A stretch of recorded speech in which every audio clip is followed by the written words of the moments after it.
Praise the lord. ఈ దినం దేవుని వాగ్దానం. నేను నిన్ను ఏర్పరచుకొని ఉన్నాను. హగ్గయి గ్రంథము 2వ అధ్యాయం 23వ వచనం. నా ప్రియ నేస్తమా, నీవు అనుకోని విధంగా అకస్మాత్తుగా ఈ లోకానికి రాలేదు.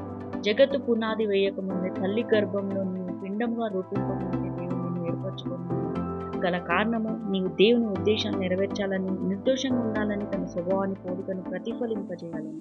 కాబట్టి దేవుని యొక్క ఉద్దేశంను నీవు నెరవేర్చుటకు నీ జీవితంలో దేవునికి అప్పగించుకొను. తద్వారా ఆయన నిన్ను నడిపించు. ఆయన నీ ద్వారా తన చిత్తమును నెరవేర్చుకొను. ప్రార్థన. మహాపరిశుద్ధమైన పరలోకపు తండ్రి, నీ పాదంలో కొందనాలు స్తోత్రాలు స్తుతులు చెల్లించుకున్నాం ప్రభా. అయ్యా, మీరు మాకిచ్చిన జీవితంలో ప్రతిదినము ఉదయం, మధ్యాహ్నం, సాయంకాలం ఎడతెగక ప్రార్థించే బుద్ధిని మాకు ఇవ్వమని వేడుకుంటున్నాం ప్రభా. మా ప్రార్థన ఆలకించి ఫలము దయచేయండి తండ్రి. మా ప్రార్థనకు ఎదురయ్యే ప్రతి ఆటంకమును తొలగించి వేయమని వేడుకుంటున్నాం తండ్రి. అయ్యా, పాపం మమ్మల్ని ఏలనీయకుండా మేము పరిశుద్ధంగా జీవించుటకు సహాయం చేయండి తండ్రి. ఆర్థిక ఇబ్బందులు, అనారోగ్య సమస్యలు మమ్మల్ని వెంటాడుతున్నాయి.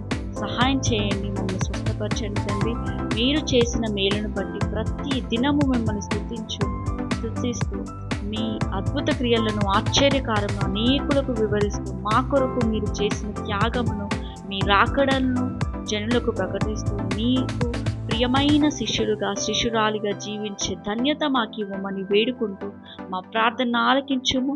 దేవుడవైన నీకే స్తుతులు చెల్లించుకుంటూ, నమ్ముట నీ వలనైతే నమ్మిన ఒక సమస్తము సాధ్యమైన విశ్వాసంతో యేసు అతి పరిశుద్ధ నామములో ప్రార్థించబడిన ప్రేమతో వేడుకుంటున్నాం ప్రియ తండ్రి. Amen. Praise the lord. Thank you.